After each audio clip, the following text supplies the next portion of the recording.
State leaders have a plan to spend more than $150 million in housing and urban development grants to ease flooding problems across the state.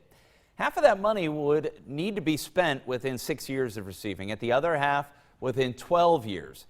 South Carolina Congressman Tom Rice says the three-phase plan includes $100 million for infrastructure, $35 million for a house buyout program. Leaders say after they get the money, they'll host application workshops for local governments, and they'll also establish a citizen advisory committee.